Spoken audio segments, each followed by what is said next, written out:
কিন্তু নিজে একজন কমার্শিয়াল সিনেমার লাভার, আমি ট্রাই করবো ওইরকমই কিছু করার, কারণ আমি একটু বড় বড় কথা বলি ভিডিওতে, কেন কমার্শিয়াল কাজ হচ্ছে না, কেন হচ্ছে না। আচ্ছা, সুপারস্টার জিৎ দা, সুপারস্টার দেব দা এবং মেগাস্টার সাকিব খান, এদের তিনজনকে তোমাকে যদি র্যাঙ্ক করা হয় 3 থেকে 1 অব্দি, তুমি কাকে কোন র্যাঙ্কে রাখবে?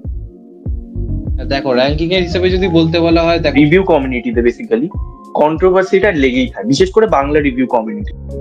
তো এই কন্ট্রোভার্সিটা কি মানে তোমার কি মনে হয় এটা জোর করে করা হয়? মানে এটা সব জেনে শুনে যে চলো আজকে তুমি আমার ব্যাপারে বলো, আমি কালকে এই তোমার ব্যাপারে বলবো, এটা কি জোর করে হয় নাকি একদম জেনুইনলি হয়?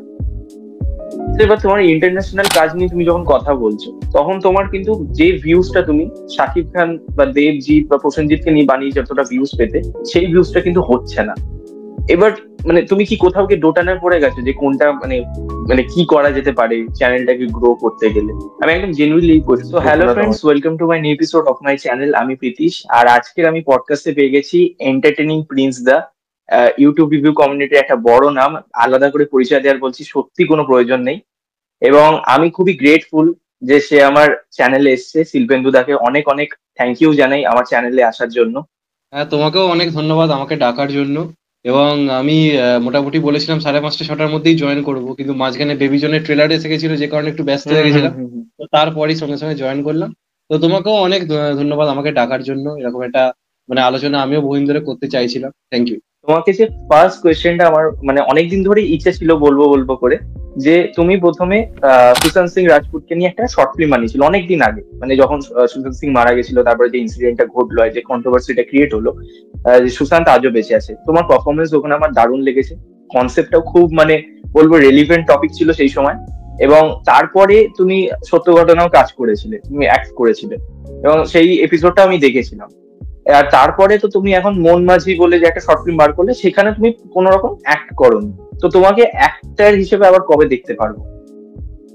হ্যাঁ দেখো, সত্যি কথা বলতে গেলে আমার বিরাট পরিমাণে ইচ্ছে ছিল অ্যাক্টর হওয়ারই, মানে বহুদিন ধরে ছোটবেলা থেকে একটা হুম ইচ্ছে ছিল। এবং হুম ব্যাপারটা হচ্ছে কি, আমি মাঝখানে ট্রাইও করছিলাম। এবার তখন তো আমি একদিকে ইউটিউবেও কাজ করছি, খুবই হুম মানে আমাদের মানে প্ল্যাটফর্মটা এমনই না, আমরা এমন কন্টেন্টে কাজ করি, আমাদেরকে প্রচন্ড ডেডিকেশন দিয়ে কাজ করতে হবে।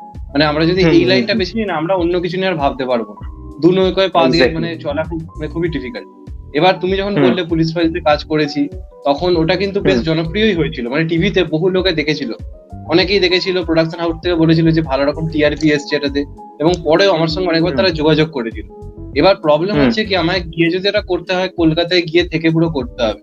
এবার আমার পক্ষে, আমি হ্যাঁ। যেখানে থাকি সেখান থেকে রোজ যাতায়াত করা, গিয়ে করা প্রচন্ড পরিমাণে ডিফিকাল্ট। তো আমি তখন ঠিক করে আগে হুম ইউটিউবটাকে একটা অন্য লেভেলে নিয়ে যাই, একটা অন্য পর্যায়ে হুম নিয়ে যাই, চ্যানেলটাকে একটু বড় করি। তারপর কি হবে, আমি একটু হুম দেরিতে ভিডিও করলেও না, একটা চ্যানেল একটা অডিয়েন্স ক্রিয়েট হয়ে যাবে। তখন আমি দুদিকটা সামলে কাজটা করতে পারবো। হুম। এবার যদি আমি শর্ট ফিল্মটার কথাতে মানে কথায় যদি আসি, তুমি যেটা নিয়ে কথা বললে মন মাঝি বলে, হ্যাঁ। সেটা আমার কোনো হুম। প্ল্যানিং এর মধ্যেই ছিল না, মানে এটার ভাবনা চিন্তার মধ্যে আমি আচ্ছা। ছিলামই না। এটা যারা বানিয়েছে হুম। তারা খুবই ইন্ডিপেন্ডেন্ট ভাবে একটা কাজ বানিয়েছিল।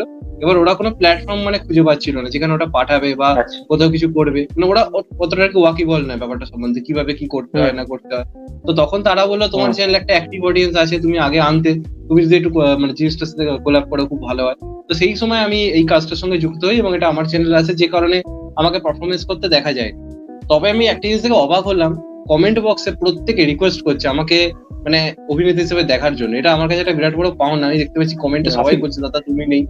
এবং আমার চ্যানেলে ওই যে ভিউজটা এসছে না, ওই ভিউজটা আমি কিন্তু হ্যাঁ হ্যাঁ। ভাবিনি হবে। এই যে 5,000-এর আচ্ছা। কাছাকাছি গেছে, আমি জানতাম কত 1,000 হয়তো খুব বেশি হলে হবে, কারণ তারা কিন্তু এসছে হুম। শুধুমাত্র আমি আছি এটা ভেবে। তারা আছে মানে শুধুমাত্র কমেন্টে এটাই লেখার জন্য এসেছে যে আমি আছি কিনা দেখার জন্য। তো তারপর যখন এক্স্যাক্টলি। তারা নেই দেখলো, তখন তারা একটু হতাশই হয়েছে। তো তাদের জন্য জানিয়ে রাখি, আমি আপকামিং প্ল্যানিং করছি বেশ বড়সড় রকমেরই। এবং আমি যেহেতু নিজে একজন কমার্শিয়াল সিনেমার লাভার, আমি ট্রাই করবো ওইরকমই কিছু করার, কারণ আমি একটু বড় বড় কথা বলি ভিডিওতে, কেন কমার্শিয়াল কাজ হচ্ছে না, কেন হচ্ছে না।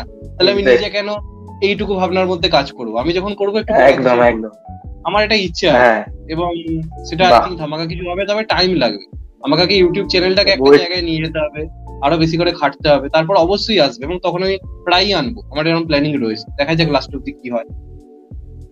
ইগারলি ওয়েট করে আছি দেখার জন্য কাজটা। আশা করি মানে তুমি যেরকম ভাবছো তোমার যে প্ল্যানিং, আমি তোমার কথাবার্তা তো তোমাকে দেখো, আমি ক্লাস 9 থেকে তোমার ভিডিও দেখি, তোমার একটা পার্সপেক্টিভ আমার কাছে মানে বোঝা, মানে আমি বুঝতে পেরেছি যে তুমি কিরকম ভাবতে পারো। তো আমি বুঝতেই পারছি তুমি কিছু সেই সব জিনিসপত্রই ভাবছো যে কমার্শিয়াল পুরো একেবারে হার্ডকোর ব্যাপার স্যাপার। তো খুব এক্সাইটেড, আশা করি অডিয়েন্সও খুব এক্সাইটেড হবে তোমার শর্ট ফিল্মটা দেখার জন্য। তো আহ, অনেক অনেক বেস্ট উইশেস তোমার জন্য। Thank you so much. Question যেটা করবো তোমাকে একটু মানে কি বলতে পারো, তোমার কাছে একটু প্রবলেমেটিক কোয়েশ্চেন হয়তো থাকতে পারে, মানে মনে হতে পারে, ঠিক আছে? এখানে আমি যা ইচ্ছে জিজ্ঞাসা করতে পারো, কোনো প্রবলেম নেই, যা ইচ্ছে।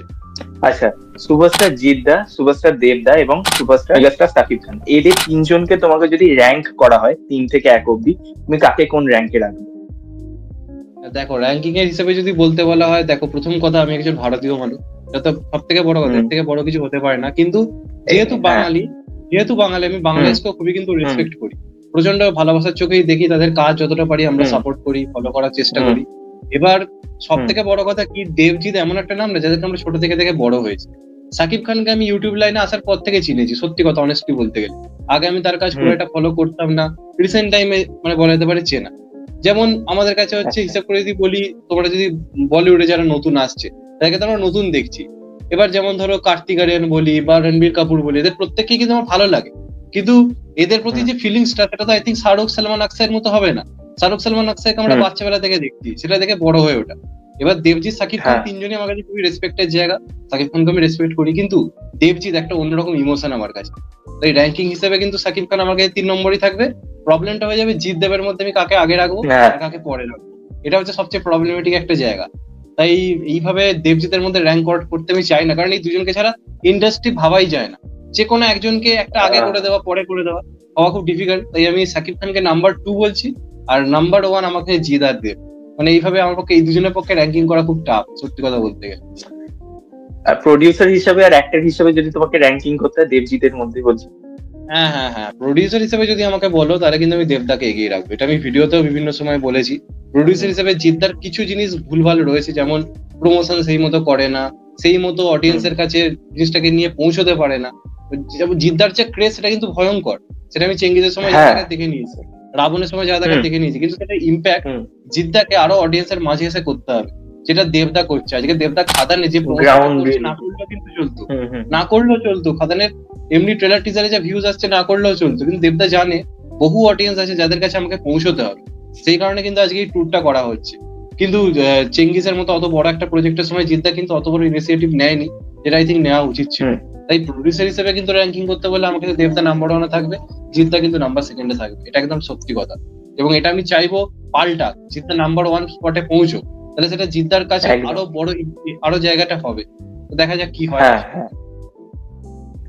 আচ্ছা, এবার যে কোয়েশ্চেনটা করবো যে আমরা দেখি সোশ্যাল মিডিয়ায় একটা বড় রকম কিন্তু ফ্যান বেজ আছে কমার্শিয়াল বাংলা সিনেমার, ঠিক আছে? মানে কমার্শিয়াল বাংলা সিনেমার যদি কেউ ফেক আপডেট দেয়, দেবজিৎ, সাকিব খান, হোয়াট এভার, অঙ্কুশ, ইয়াশ, বনি, কারোরই যদি একটু মানে হার্ডকোর কমার্শিয়াল ছবি আপডেট দিয়ে দেয়, তার ভরে ভরে ভিউজ আসবে। সে যদি একদম মানে সঠিক একটা আপডেট দেয় যে কোনো একটা মানে content oriented advance centric Bangla সিনেমার, সেখানে কিন্তু ভিউজ আসে না।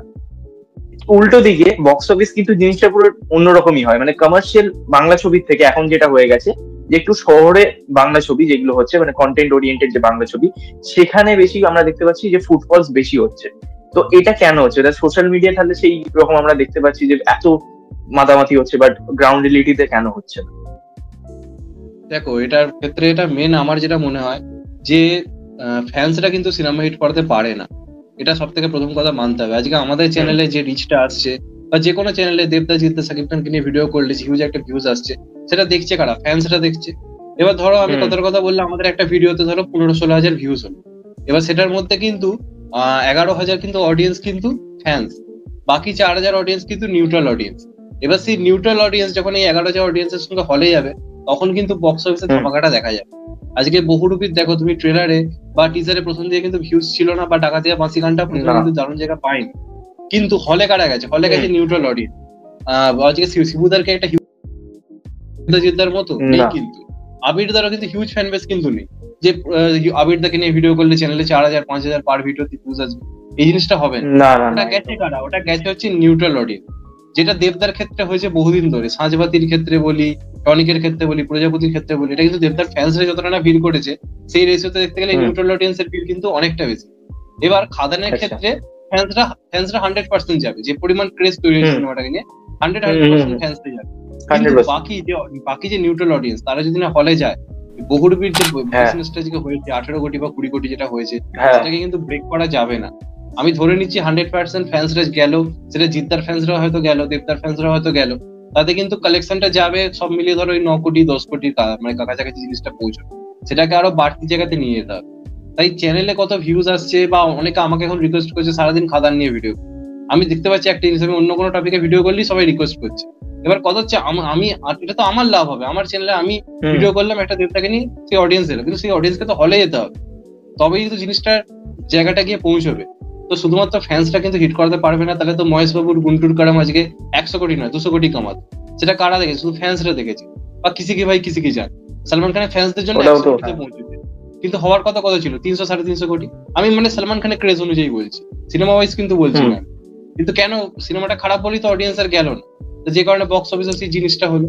কিন্তু জওয়ান গেছে কিন্তু সবাই, জওয়ান প্রত্যেকে দেখতে গেছে, পুষ্পা 2 সবাই দেখতে গেছে, তাই আজকে এই বক্স অফিসটা আসছে। তো ফ্যান্সদেরকে দোষ দিয়ে লাভ নেই। কেউ কেউ দেখি বলে জিদ্দার জন্মদিনে জিদ্দার বাইরে যারা রয়েছে তারা হলে গেলেই তো কালেকশন উঠে যায়। ওটা হচ্ছে পৃথিবীর সব থেকে বোকা বোকা কথা। ওরা যদি হলে, ওরা প্রত্যেকেই হলে যায়, ওরা জিদ্দার বাড়িতে একটা জন্মদিন নিজেদের কাজ ফেলে এসছে, তোরা কি হলে যায় না? অবশ্যই হলে যায়। তার সঙ্গে সঙ্গে নিউট্রাল অডিয়েন্স যারা বাড়িতে বসে দেখছে, তারা গেলে আজকে সব সিনেমা সুপারহিট হবে। এই হচ্ছে আলটিমেট ব্যাপার। এবং কমার্শিয়াল সিনেমা থেকে অডিয়েন্স একটু মুখ সরিয়ে নিয়েছে। আশা করবো খাদানের মাধ্যমে জিনিসটা ফিরবে, কারণ খাদান একটা আলাদা ক্রেজ তৈরি করেছে, যেটা চেঙ্গিজের পরে আমি লক্ষ্য করছি। তো দেখা যাক কি হয় শেষ পর্যন্ত।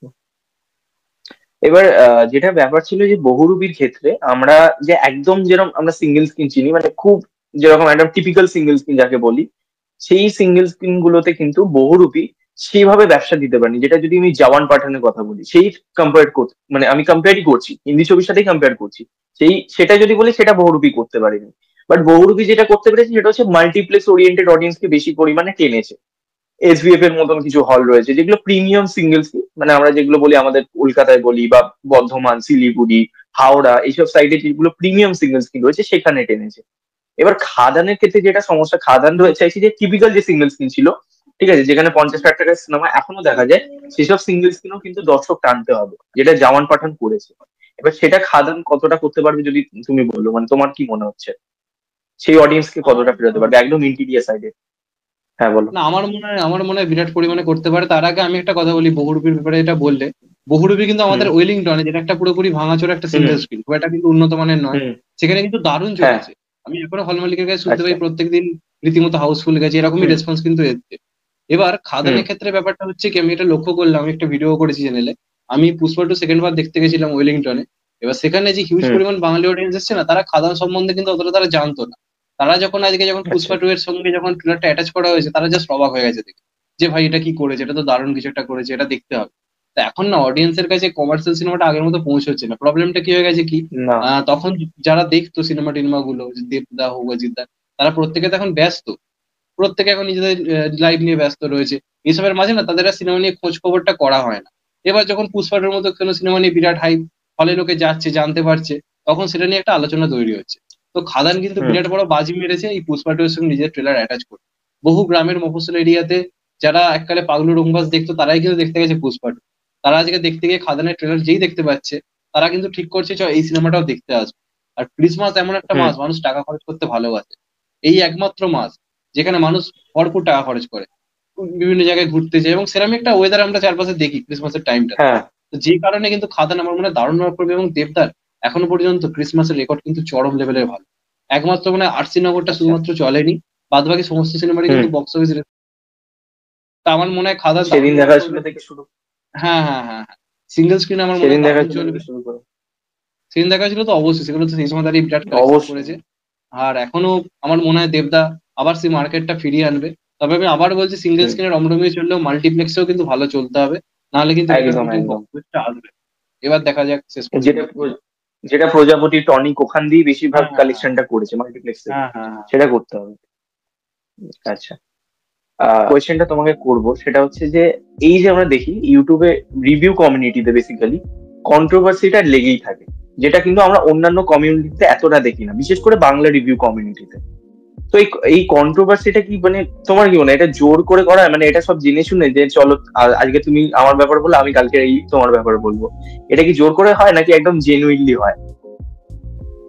দেখো কিছু কিছু ক্ষেত্রে তো অবশ্যই জেনুইনলি হয়, মানে হয় না যে সেটা বলা যাবে না। তবে আমি অনেক সময় দেখেছি যে কেউ কেউ হয়তো খুব ভালো বন্ধু, তাদের মধ্যে সর্বদাই একটা নিজস্ব একটা জায়গা রয়েছে, তারা একত্রিত ভাবে সবকিছু করছে, আলোচনা করছে।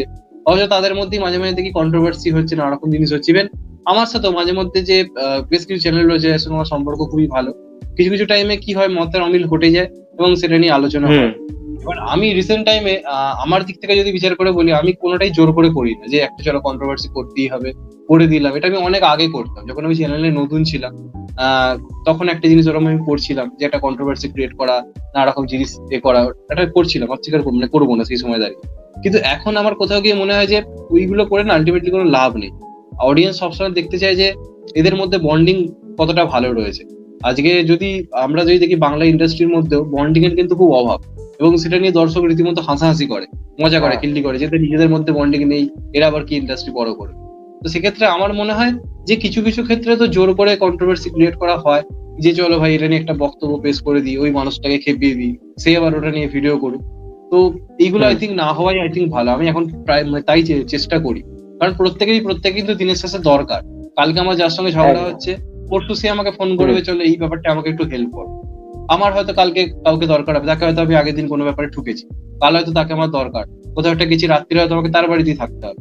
তাহলে কেন নিজেদের মধ্যে যখন এতটা আমাদের একে অপরকে প্রয়োজন, তাহলে আমরা কেন একে অপরের সঙ্গে ঝামেলা লড়াই করবো? তো আমার মনে হয় এটা কোনোভাবেই আর ঠিক নয়। অন্ততপক্ষে আমার থেকে তো যতটা সময় কম থাকারই চেষ্টা করি, যতটা পারি। এবং অনেক কিছু ভুলভাল দেখো আমি কিন্তু এখন চুপ থাকি। অনেকগুলো ব্যাপার ঘটে আমি দেখতে পাই, যেগুলো আমি চোখের সামনে দেখি ভুলভাল হচ্ছে, আমি তাও আর কোনো বক্তব্য রাখি না। কারণ প্রত্যেকের চ্যানেল প্রত্যেকে নিজের মতো করে বড় করবে, প্রত্যেকে এখানে বিজনেসই করতে এসছে। এবার কেউ ভালোভাবে বিজনেস করবে, কেউ অন্যভাবে করবে, সেটা তো তাদের ব্যক্তিগত ব্যাপার। তাই আমি এখন আর কোনোভাবে কোনো কন্ট্রোভার্সির মধ্যে জড়িত নেই, এবং যারা করছে দিনের শেষে আমার মনে হয় সেটা না করাই ভালো। সবাই মিলেমিশে কাজ করুক, এতে অডিয়েন্সের। আচ্ছা, আমরা যেটা দেখি যে হিন্দিতে যেটা হয়ে গেছে, হিন্দিতে কিন্তু এরকম প্রচুর মানে রিভিউ কমিউনিটির ক্ষেত্রে যদি বলি, প্রচুর রকম ফেক ফেক আপডেট তারা দিয়েই থাকে। যে প্রভাসের 20টা সিনেমা আসছে, শাহরুখ খানের 15টা সিনেমা আসছে 2025-এ, ঠিক আছে, কিন্তু তাদের প্রচুর পরিমাণে ভিউজ হচ্ছে, সাবস্ক্রাইবারও গেইন হচ্ছে, তারা একটা মানে চ্যানেল বেশ টপ লেভেলের রয়েছে। এবং তাদের বলতেই পারি, আমি এটা মানে আমি এটা অস্বীকার করবো না যে বাংলায় যতটা রিচ রয়েছে তাদের সেখানে মানে বলিউডের রিচ কিন্তু অনেকটাই বেশি, বলিউড রিভিউয়ার যারা রিভিউ চ্যানেল করে। তো এটা তোমার কি মনে হচ্ছে, তাদের ভিউজ এত কি করে হচ্ছে, সাবস্ক্রাইবার এত কি করেছে, মানে তুলনামূলক আমাদের থেকে যদি বলি, মানে সেটা তো হবেই তার কারণ তারা ন্যাশনালি পুরো করছে, কিন্তু তাও তারা ফেক আপডেট দিচ্ছে, বাট তাও মানে লোকেরা সেই ভিডিও গুলো দেখে যাচ্ছে। মানে বলিউডেও না সাউথেও এই জিনিসটা রয়েছে, বহু ফেক আপডেট দেওয়া হয় বহু চ্যানেল থেকে। এবার ওখানে ব্যাপারটা হচ্ছে কি, অডিয়েন্স না নিজেদের সুপারস্টারদেরকে পুরো অন্ধের মতো বিশ্বাস করে এবং তাদের প্রতি প্রচন্ড লয়াল।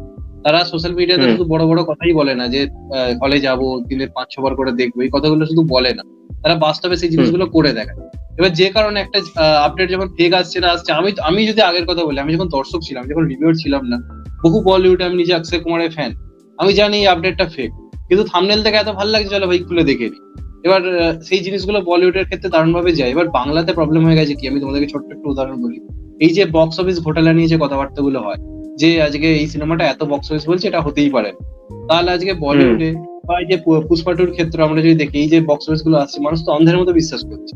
এই যে 800 কোটি 4 দিনে বলা হচ্ছে, কেউ কেউ অবিশ্বাস করছে, কাউকে যদি এখন ভিডিও করি এরকম যে এই ভিডিও এই বক্স অফিসটা না হতেই পারে না, এটা জল মেশানো রয়েছে, 650 থেকে 700 কোটি হতে হয়েছে, 800 কোটি হতেই পারে। পাবলিক আমাকে দুমড়ে মুচড়ে শেষ করে দেবে কমেন্ট বক্সে। কিন্তু আজকে যদি বলিউডের তুমি চ্যানেলগুলো দেখো বা সাউথের চ্যানেলগুলো দেখো, সেখানে কিন্তু এই জিনিসটা দেখতে পারবে না। সেখানে নিজেদের মানে সুপারস্টারদের প্রতি বা ইন্ডাস্ট্রির প্রতি এত লয়াল, তারা এতটা ভালোবাসা দেয়, যেটা জাস্ট কল্পনার বাইরে। এবং সেই কারণে তাদের সেই রিচটা বেশি, তারা ফেক আপডেট দিতে কোনো ভয় পায় না, যেন আমাদেরকে কেউ প্রশ্ন চিহ্ন তুলবেই না আমাদের প্রতি। আমরা একটা আপডেট পেয়ে গেছি, মজা পেয়ে গেছি, চলো ভাই এবারের ভিডিও দেখা কমপ্লিট, চলে গেলাম। কিন্তু আমাদের বাংলা ইন্ডাস্ট্রির দর্শকরা বা বাঙালি অডিয়েন্স একমাত্র এমন, যারা চিরটা কাল আমাদেরকে মানে ছোট করা বা নিজেদেরকে ছোট করা, এই জিনিসগুলো তো করে এসছে। নাহলে পুষ্পা টুর নেগেটিভ রিভিউতে আমায় কমেন্ট এখানে এটা শুনতে হবে যে দেবদা টাকা দিচ্ছে খাদানকে ভালো করে করার জন্য, পুষ্পা টুকে বাজে বলার জন্য। তুমি তাহলে কি বলবে? বাঙালি মানুষ বলছে, বাংলার লোকেরা বলছে, তাদের বিশ্বাসই হয় না যে পুষ্পা টু খারাপ হতে পারে, আর খাদান খুব ভালো সিনেমা হয়তো হতেও পারে, তাদেরকে তুমি বিশ্বাস করাতে পারবে। তারা ধরেই নিয়েছে খাদান ভালো হবে না, আর এই পুষ্পা টুকে ইচ্ছা করে বাজে বলছে। তো এটাই হচ্ছে প্রবলেম। এবং আমরা যেভাবে কাজ করছি, আমাদের কমিউনিটিতে যদি বাকিরা এসে কাজ করে না, তারা হাল ছেড়ে দেবে, তাদের করতে ইচ্ছে হবে না ইউটিউব। আমি তো খুব ভাগ্যবান যে আমি একটা নিজের তাও জায়গা ক্রিয়েট করতে পেরেছি, যে আজকে এই জায়গাতে এসেছি, কারণ অডিয়েন্সের সাপোর্ট খুব কম, প্রচন্ড প্রচন্ড পরিমাণে কম। তো সেখান থেকে দাঁড়িয়ে ইন ফিউচার দেবজিৎ যখন থাকবে না, তখন ইন্ডাস্ট্রি আরো কোথায় পৌঁছবে আই থিঙ্ক কিছু মানে বলারই নেই। দেখা যাক কি হয় লাস্ট। যে ইউটিউবে আমাদের যারা ভিডিও দেখে মানে রিভিউ কমিউনিটি যারা ফলো করে, তারা হচ্ছে 90%ই দেবদা, জিদ্দা, প্রসেনজিৎ দা বা শাকিব খানের ফ্যান। এটা তো মানে তুমি মানবে 90%ই তাদের ফ্যান।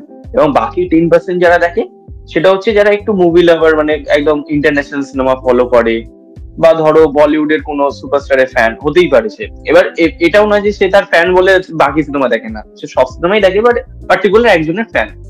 তো তোমার মানে তোমাকে আমি যেটা বলি, রিসেন্ট তুমি 1-1.5 বছর ধরে অনেক ইন্টারন্যাশনাল কাজ নিয়েও কথা বলছো, যেটা তুমি প্রথম দিকে একদমই শুরু দিকে বলতে না। ক্ষেত্রে এবার তোমার ইন্টারন্যাশনাল কাজ নিয়ে তুমি যখন কথা বলছো, তখন তোমার কিন্তু যে ভিউজটা তুমি শাকিব খান বা দেবজিৎ বা প্রসেনজিৎকে নিয়ে বানিয়ে যতটা ভিউজ পেতে, সেই ভিউজটা কিন্তু হচ্ছে না। এবার মানে তুমি কি কোথাও কি দোটানায় পড়ে গেছো যে কোনটা মানে মানে কি করা যেতে পারে চ্যানেলটাকে গ্রো করতে গেলে? আমি একদম জেনুইনলি এই প্রশ্নটা তোমাকে করছি। হ্যাঁ দেখো, আগে সত্যি কথা বলতে গেলে চ্যানেল কিভাবে গ্রো হবে সেই সমস্ত ব্যাপারগুলো নিয়ে ভাবতাম। এখন প্রত্যেকেই আমি দেখছি তাই করছে, কিভাবে চ্যানেল গ্রো করা যায় এটার উপর ইম্পর্টেন্স অনেক বেশি দিচ্ছে। কেউ কেউ প্রচুর পরিমাণে ধরো চাইছে যে এই টপিকের উপর আমি শর্টস ছাড়লে আমার প্রচুর পরিমাণে ভিউজ আসছে, তো দিনে হয়তো সে প্রচুর শর্টসই হয়তো ছেড়ে যাচ্ছে, এই করে করে তার হয়তো চ্যানেলের রিচ বাড়ছে, অডিয়েন্স বাড়ছে। আবার কেউ কেউ আমি দেখতে পাচ্ছি আগে ফ্যান ক্যাটারিং করতো না, কোনো রকমই করতো না, এটার পুরো বিরোধী ছিল, তারা দেখতে পাচ্ছি প্রচুর পরিমাণে ফ্যান ক্যাটারিং করছে এখন।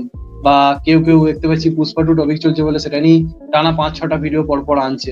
এবার এগুলো সবকটাই না এককালে আমি প্রচুর পরিমাণে করেছি, এগুলোর আমি ব্র্যান্ড অ্যাম্বাসাডার। অনেস্টলি বলতে গেলে এইগুলো মানে আমি যেভাবে করেছি কিভাবে এইভাবে কেউ করেনি। এবং এখন যারা আমাকে বাংলা সিনেমা সাপোর্টের কথা বলে আমি দেখি বলে, এখন যারা এই সাপোর্ট করছে না বিভিন্ন জায়গায় গিয়ে বিভিন্ন ভাবে, এই সবকিছু শুরুই আমি করেছি যখন যারা রাবণের হ্যাঁ, সময় বা পাজির সময় বা গোলন্দাজের সময় ভিডিও দেখেছি, যে প্রসেস তারা ফলো করছে, আমি দেখেছি। যেভাবে কথা বলছে তুই মিল পাবে আমার সাথে অনেকটা অনেকটা ক্ষেত্রে।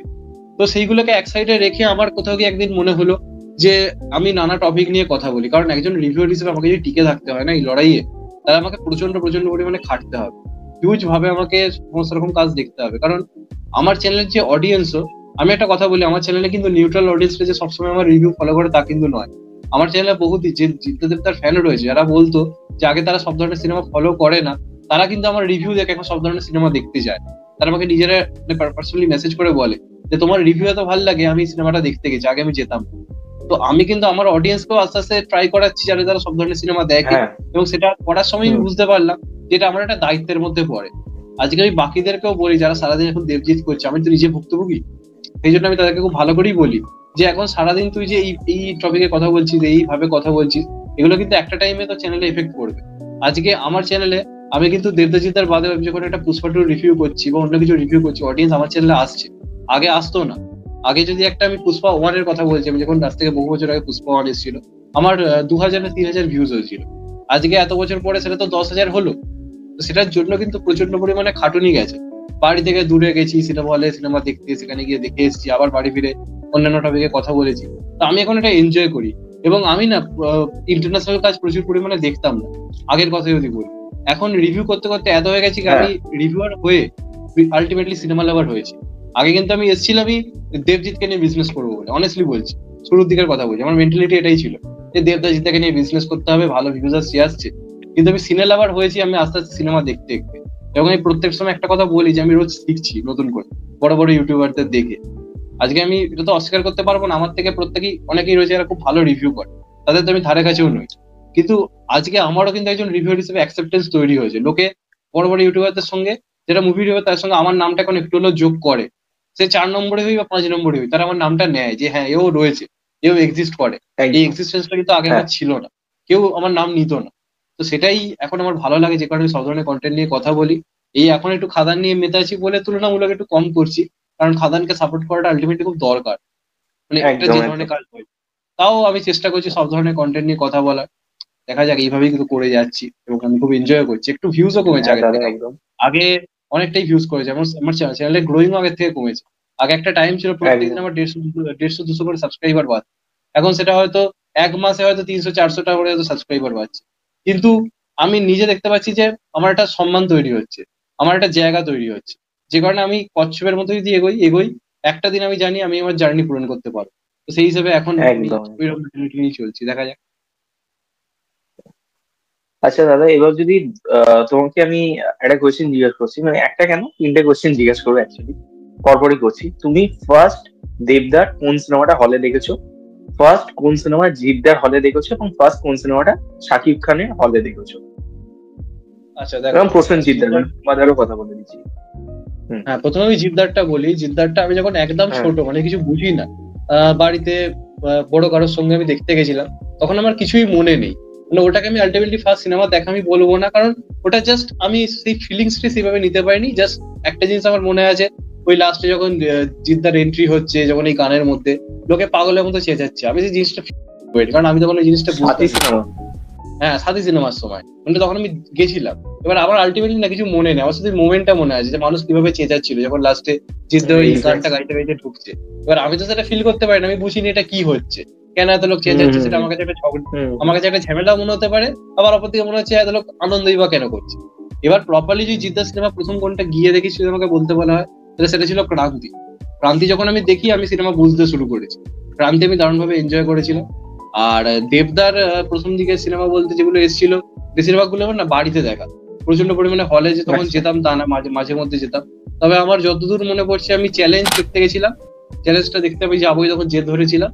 আর পরান জায়টা মনে হয় যাইনি, চ্যালেঞ্জের পরে আমি ডাইরেক্ট গেছিলাম মনে হয় লে ছক্কা দেখতে। লে ছক্কার আমার ট্রেলার, মানে ক্রিকেট ভালোবাসি তো, ক্রিকেট আমি খুব ভালো লে ছক্কা আমার দেখতে তো খুব ইচ্ছে হয়েছে। প্রথম যদি ধরো তাহলে চ্যালেঞ্জ, তারপর লে ছক্কা গেছিলাম। আর যদি সাকিব খানের ব্যাপারে বলি, দেখো সাকিব খানের যখন শিকারি এসেছিল বা যখন ওই চালবাজ ফালবাজ যে সিনেমাগুলো আসছিল, তখন তো আমি সিনেমার রিভিউ অতটা করতাম না, তো যে কারণে তখন হলে যাইনি, পরেই দেখেছিলাম। তো সাকিব খানের আমি প্রথম তুফানি গেছি, তার আগে হলে গিয়ে আমার সিনেমা অন্য কিছু দেখেছি, হলে গেছি। দরদটা দেখার ইচ্ছে ছিল, কিন্তু দরদটা তো রিলিজ কিছু হলো না। আর প্রসেনজিৎ চট্টোপাধ্যায়ের আমি গেছিলাম হচ্ছে রাজু আঙ্কেল। রাজু আঙ্কেলে তখন হিউজ ক্রেজ ছিল, বাড়িতে সব বাবা মার এই বাচ্চাদেরকে নিয়ে ওটা দেখতে যেত। বাচ্চাদের সিনেমা, একটা অনাথ আশ্রমে অনেকগুলো বাচ্চা থাকে, অনেকটা মিস্টার ইন্ডিয়া টাইপ মুভি ছিল রাজু আঙ্কেল। তো ওইটা তখন আমি দেখতে গেছিলাম। তো এই চারজনের এগুলোই ফার্স্ট সিনেমা যেগুলো দেখতে যাবো। আমি মানে 3 বছর বয়সে ফার্স্ট টাইম চ্যালেঞ্জ দেখতে গেছিলাম দেবদার, এবং তখন দিয়ে মানে দেবদার প্রতি আলাদাই একটা দেবদার সোয়াগ দেখে আমি তারপরে 100বার সিনেমাটা দেখেছি প্রায় টিভিতে। বিশাল ভালো লেগেছিল, আমি তখন বুঝিনি। ওটা বহু অডিয়েন্সের দেখা প্রথম সিনেমা। আমি অনেকের সঙ্গে কথা বলি, প্রত্যেকেই বলে চ্যালেঞ্জ তারা দেখতে গেছেই তো গেছে, এরকমই একটা ব্যাপার ছিল তখন। হ্যাঁ, তারপরে লেশক্কা দেখার জন্য কেঁদেছিলাম ভীষণ, মানে জ্বর নিয়ে দেখতে গেছিলাম লেশক্কা। আচ্ছা বলো না তুমি, আমার সেদিন দেখা হয়েছিল সবই। জিদ্দারও দেখেছি, আওয়ারা, জোশ। শাকিব খানের ফার্স্ট তুফানি দেখেছি 2022-এ। তুমি যদি দেখো, বলিউডের থেকে আমাদের বাংলা সিনেমার বক্স অফিস কিন্তু অনেক ভালো ছিল, মানে অনেক বেটার ছিল। কোভিড এর পর মানে এইভাবে মানে দেবদার গোলন্দাজ থেকে যেভাবে কামব্যাক করেছিল বাংলা সিনেমা, যেভাবে কামব্যাক করেছিল, এবার টনিক, বেলা শুরু, রাবণ, কিশমিশ, পরপর অনেক ছবি কিন্তু বক্স অফিসে চলছিল। বল্লভপুরের রূপকথার মতন ছবিও ভালো চলেছে। কিন্তু 2023-এ আমরা দেখতে পেয়েছি একটা সেই জায়গাটা কোথাও গিয়ে কমে গেল, মানে একটা ড্রপ দেখতে পেলাম, অ্যাভারেজ হয়েছে বক্স অফিস, মানে পুরো ফিগারটাই আমরা অ্যাভারেজ ধরতে পারি পুরো বছর 2023। 24টা আরো খারাপ অবস্থা, ঠিক আছে? 24টা তো মানে দেখতে পাচ্ছি 23-এর থেকেও আরো খারাপ অবস্থা, বিভিন্ন কারণের জন্য, ইলেকশন বলি, ডিরেক্টর ভার্সেস ফেডারেশন বলি, বা এই আরজি কর ইনসিডেন্ট বলি, বিভিন্ন আরো অনেক এক্সেট্রা এক্সেট্রা কারণ আছে। বাট 2025-এ এমন অনেক ছবি রয়েছে যেগুলো কিন্তু মানে আমরা আশা করছি যে বক্স অফিসে হয়তো ভালো রকম চলবে। তো তোমার কোন কোন ছবি নিয়ে আশা রয়েছে যেগুলো 2025-এ একটা ভালো রকম বক্স অফিস আনতে পারে বাংলা সিনেমা? দেখো 2025-এ যেটা চোখ বন্ধ করে বলা যায় সেটা হচ্ছে উইন্ডোজের সিনেমা, যেটা পুজোতে আসবে। কি সিনেমা আমি এখনো অব্দি জানি না, সেটা মারাত্মক কিছু করবে, কারণ পুজোর সময় উইন্ডোজ এখন মানুষের প্রথম চয়েস হয়ে গেছে। সেটাতে কে থাকলো না থাকলো কিচ্ছু অডিয়েন্সের যায় আসবে না, ওটা যাবে, এটা একটা মার্কেটিং বিজনেস একটা করবে, ওটা তো শিওর শট, এটা বড় হিট হবেই। আর উইন্ডোজের আরেকটা সিনেমা আসছে আমার বস, সেটা হচ্ছে পুরোপুরি উইন্ডোজের যে অডিয়েন্স তাদের জন্যই বানানো একটা কাজ, যে অডিয়েন্সের সিনেমা চলে তারা দেখে। তো ওই দুটো সিনেমা উইন্ডোজের আমি লিখে দিলাম বিরাট বড় হিট হবে। অপরদিকে দেবদার প্রত্যেক বছরই তো ভালো যায়, এটা তো অস্বীকার করা যাবে না। যে বছরে আসে না কেন ওই দেবদার 2-3টে সিনেমা থাকলে সেগুলো একটা হিটের ট্যাগ পেয়েই যাবে, সেটা অ্যাভারেজ হবে না বা ফ্লপ হবে না, ওগুলো হিটই হবে। দেবদা একটা এমন নিজের একটা অডিয়েন্স ক্রিয়েট করে ফেলেছে। তো সেটা দেবদার কি কি সিনেমা আছে তার উপর ডিপেন্ড করছে। রঘু ডাকাত তো শুনছি, রঘু ডাকাত আসার চান্স আছে। রঘু ডাকাত যদি মানে পুজোতে আসে আমি বলবো কিন্তু ভালো রকম একটা লড়াই হবে, উইন্ডোজের সাথে চরম লড়াই একদম, হবে। তো আমি চাইবো ক্রিসমাসে আসুক, ক্রিসমাসটা দেবেন একটা সেফ টাইম, ওই সময় এলে আই থিঙ্ক আরো হ্যাঁ বেটার বিজনেস করতে পারবে। এছাড়া দেবদা এটাও বলছে খাদান ভালো চললে আমি পরের বছর আর একটা বড় কমার্শিয়াল সিনেমাও আনতে পারি। এবার সেটা তো খাদান চলবে কিনা তার দেখা উপর যাক। ডিপেন্ড করছে। হ্যাঁ, আমি তো ভুলেই গেলাম হ্যাঁ, দেব অভিজিৎ সিনেমা আসছে পরের বছর, ওটা তো কাঁপিয়ে প্রতীক্ষা। রেখেছে। হ্যাঁ, ওটা তো কাঁপিয়ে রেখেছে, কারণ দেব মিঠুন আবার একসঙ্গে ফিরছে, ওটা তো একটা হিউজ ব্যাপার, ওটাও একটা ভালো বিজনেস করার চান্স রয়েছে। এছাড়া দেখো মে যেদিকে আমরা যদি দেখি জিদ্দার তো কোনো সিনেমা এখন অব্দি অ্যানাউন্সমেন্ট হয়নি যে কি আসবে, হুম কারণ ঈদে লায়ন আসবে শুনলেও এখন তো লায়নটা বুঝতে পারছি না যে আদৌ হুম ঈদে আসবে কিনা, চান্স তো কম বলেই মনে হচ্ছে। তো জিদ্দার আর কোনো প্রজেক্ট সে অ্যানাউন্স করে কিনা তার উপর বলতে পারবো জিদ্দার কেমন যাবে। এছাড়া আরেকটা বড় প্রজেক্ট আসছে হচ্ছে এসবিএফ এ, সেটা হচ্ছে সোনাদার পরবর্তী কাজ। আমি যেটুকু শুনলাম হ্যাঁ, ওটা একদম। প্ল্যানিং চলছে, ওটা কিন্তু মার্কেটারি বিজনেস করবে। আই থিঙ্ক ওটা পুজোতে তো মানে আমার রেকর্ড আমার ব্রেক। মনে হয় পুজোতে ওই কাজটা আসবে, আর ডিসেম্বরে মনে হচ্ছে রঘু ডাকাত আসবে, যেটা আমার প্রেডিকশন। আমারও তাই মনে পরে হচ্ছে এক্স্যাক্টলি। পরের প্রতীক্ষাটা বছরটা দেখা কিন্তু যাক কখন আসে। হ্যাঁ হ্যাঁ, পরের বছরটা আমার কিন্তু মনে হচ্ছে বেশ ভালোই যাবে বাংলা ইন্ডাস্ট্রির জন্য, কারণ হ্যাঁ। প্রত্যেকটা মাসেই কিন্তু কিছু বড় বড় কাজ রয়েছে। যেমন জানুয়ারিতে রয়েছে বিনোদিনী, বিনোদিনী কিন্তু বেশ বড়ই কাজ হুম হতে চলেছে, লোকের একটা এক্সাইটমেন্ট কাজটা নিয়ে রয়েছে। তো দেখা যাক শেষ পর্যন্ত একদম কি একদম। হয়। তবে পরের বছর আর মে মাসে দেবী চৌধুরানী। দেবী চৌধুরানী আসছে, দেবী চৌধুরানী ভুলে যাচ্ছিলাম। দেবী দেবী চৌধুরানী চৌধুরানী নিয়ে একটা আশা রয়েছে। হ্যাঁ, ওটা কিন্তু হাইপও রয়েছে, ওটা নিয়ে একটা আলোচনা হ্যাঁ, চলছে চারপাশে। বড় তো স্কেলে। দেখা যাক, সারা বছর ধরে সিনেমাগুলো চলতে হবে, যেটা এই বছর হলো না, যে মাঝে মধ্যে আসছে একটা দুটো চলছে। যেমন এই বছরে যদি কথা বলি, আমার কিন্তু ভালো লেগেছে অযোগ্য ভার্সেস বুমেরাং ক্লাসটা। হতে পারে বুমেরাং একটু পিছিয়ে ছিল, এটা মানে নন কিন্তু ওই clash টা ফেস্টিভ্যাল। ওটা কিন্তু নন ফেস্টিভ্যালে দারুণ বিজনেস এনেছে। অবশ্যই আমি একদম। চেয়েছিলাম বুমেরাং আরো বেটার বিজনেস করুক, কিন্তু বুমেরাংও ভালো লড়েছে। জিদ্দার দিক দিয়ে বিচার করতে গেলে বুমেরাং আমি কিন্তু হ্যাঁ, একদম। অনেক অডিয়েন্সকে ফিরিয়ে এনেছিল। তো দেখা যাক অনেক আশা ফ্যামিলি করছি অডিয়েন্সরাও গেছিল। হ্যাঁ হ্যাঁ, পরের বছরটা আশা করছি ভালো যাবে, দেখা যাক কি হয় শেষ পর্যন্ত। তবে এই যে ইন্ডিপেন্ডেন্স ডে উইকেন্ডটা ছিল না, মানে বাবলি রিলিজ করলো, পদাতিক রিলিজ করলো, দুটোই সেভাবে ব্যবসা করলো না। বাট আগের বছর কিন্তু দেবদার দুর্গরস্য ভালো চলেছে, তো ওই উইন্ডোটাও এই বছর ভালো চললো না। না না না, এর পরের বছর কি হয়। এবং বলিউড নিয়ে তুমি কি বলে, বলিউড 2025-এ কি মানে আবারও কামব্যাক করবে? কারণ এই বছরটা বলিউডেরও খুব একটা ভালো যায়নি। হ্যাঁ হ্যাঁ হ্যাঁ। আমার মনে হয় 2025-এ তো বিরাট একটা বক্স অফিসে আসবে, কারণ প্রত্যেকটা বড় বড় ফেস্টিভ্যালে বড় বড় কাজ রয়েছে। যেমন ঈদে সিকান্দার, হুম সিকান্দার কিন্তু আমার মনে হয় দারুণ কিছু একটা করতে পারে। তার কারণ হচ্ছে পরিচালক এয়ার বুলবুদুস খুব ভালো একজন পরিচালক, এবং সালমান খানের ঈদের টাইমে বক্স অফিস এমনি ভালো হয়, খারাপ সিনেমা পর্যন্ত ভালো একদম। চলে, তো ওটা তো চলে যাবে। এবং পরের বছর যে সিনেমাটা আমার মনে হয় পুষ্পাটুকুও চ্যালেঞ্জে ফেলতে পারে হিন্দি বক্স অফিস, সেটা হচ্ছে ওয়ার। War two. এই যে পুষ্পা টুর হিন্দি বক্স অফিস নিয়ে তো কথা হচ্ছে, সব রেকর্ড ভাঙছে, ওয়ার তো একটা এমন কাজ না যেটা পরের বছর কিন্তু কাঁপিয়ে রেখে দিতে পারে। আর এছাড়া আমার মনে হয়, এটা আমি চাই মন থেকে এটা হোক, পরের বছর আমার মনে হচ্ছে অক্ষয় কুমারের খুব ভালো যাবে, কারণ অক্ষয় কুমারের পরের বছর যে প্রজেক্ট হ্যাঁ হয়েছে না সিওর হিট হওয়ার মতো, জলের এলবি 3, আমার তো মনে হয় ওটা দারুণ একটা সিনেমা হতে চলেছে। দুই জলের ফেস অফ, ওটাই একটা হিউজ ব্যাপার, সঙ্গে সৌরভ শুক্লা, এটা দেখতে ভেবেই তো দারুণ লাগে। এছাড়া হাউসফুল 5 আছে, ওয়েলকাম 3 আছে, তো সব দিক দিয়ে তো মনে তো হচ্ছে 2025 বলিউডে হয়ে যাবে। দেখা যাক এবার। ভূত বাংলাও আছে। ভূত বাংলাও আসছে, ভূত বাংলা একটা হরর কমেডি, তো ওটা তো এখন ভালো চলছেই। এবার দেখা তারপর যাক। থামা রয়েছে। হ্যাঁ হ্যাঁ, হ্যাঁ, দেখা যায়। অনেকগুলো প্রজেক্ট। তবে আমার মনে হয় সাউথ ইন্ডিয়া থেকে একটু চাপটা কম থাকবে, কারণ এই বছর পুষ্পা টু কালকি একটা দুটো বড় চাপ ছিল। পরের বছর কিন্তু কান্টারা 2 ছাড়া আমি সেরকম কোনো বড় ছবি, রাজা সাহেব যে খুব একটা আমার মনে হচ্ছে না যে কিছু করতে পারবে। আর আমার মনে হয় অতটা ডমিনেট করবে না। কান্টারা 2 আমার মনে হয় না বিরাট কিছু করতে পারবে বলে, কারণ না, অতটা আমার মনে হয় না এফেক্ট ফেলতে পারবে যতটা একটা পুষ্পা 2 করতে পেরেছে বলে। হয়তো 200-300 না, কোটি একদম করবে, 200-250 কোটি হতে পারে হিন্দি বললে, তার বেশি আমার মনে হচ্ছে না হবে বলে। এবার টিজার ট্রেলার এলে আরো বেটার বুঝতে পারবো, দেখা যাক কি হয়। একদম। ঠিক আছে দাদা, থ্যাংক ইউ। এখানে ইন্টারভিউটা শেষ করছি, এবং খুব ভালো লাগলো প্রিন্সদার সাথে কথা বলে। এবং প্রিন্সদা সত্যি কথা বলছি খুবই ডাউন টু আর্থ, খুবই ভালো ব্যবহার।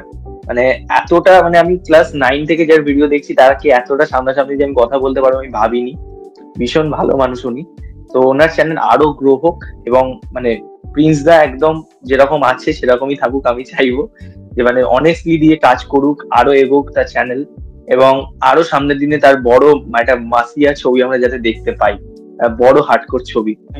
থ্যাংক ইউ তোমাকেও, এবং আমিও আমার চ্যানেলের যারা সাবস্ক্রাইবার তাদেরকে বলবো চ্যানেলটা সাবস্ক্রাইব করো, প্রচন্ড খেটে কাজ করছে, খুবই ভালো কাজ করে, এবং আমাকে যতটা পারে সাপোর্ট করার চেষ্টা করে। আমি যে শর্ট ফিল্মটা এসেছিল, আমি ওকে একবারও বলিনি রিভিউ করতে, ও নিজের থেকে রিভিউ করে করে আমাকে পাঠায়, আমার খুব ভালো লাগে সেটা দেখে। তো ও কিন্তু খুব ডেডিকেশন দিয়ে কাজ করছে, এবং আমি বলবো আরো খেটে কাজ করো, আরো মন দিয়ে কাজ করো, এবং তোমার তুমি যে লাইনেই কাজ করো না কেন, সেটা ইউটিউব হোক বা পড়াশোনার লাইনে, খুব ভালোভাবে কাজ করো, অনেক বড় হও, এটাই কামনা করব। এবং থ্যাংক ভালো ইউ থেকো। দাদা, থ্যাংক ইউ দাদা। একদম একদম। কোনো ভুল ত্রুটি হলে অবশ্যই আমাকে জানিও, আমার মানে কোনো রকম একদম ব্যাপার একদম। নেই। আমি সমস্ত ঠিক মানে আছে আমি দাদা। যে কজন নতুন যারা কাজ করছে তাদের সবাইকে যতটা পারি সাপোর্ট করার চেষ্টা করি। এবং একটা একদম টাইমে কি একদম। আমার না প্রথম দিকে সাপোর্ট করা কেউ ছিল না, যে আমি কারো কাছে সাপোর্ট চাই। হ্যাঁ। তো আমি তাদের জন্য রয়েছি, এই কথাটা আমি আজ ক্লিয়ারলি বলে দিতে পারি তোমার এই ভিডিওতে। আমি তাদের জন্য রয়েছি, তাদের যে কোনো দরকার হোক যাই হোক না কেন আমাকে অবশ্যই বলতে পারে, আমি যতটা পারি সাপোর্ট করার অবশ্যই চেষ্টা করি। একদম দাদা। ঠিক আছে, চলো, বাই। ঠিক আছে।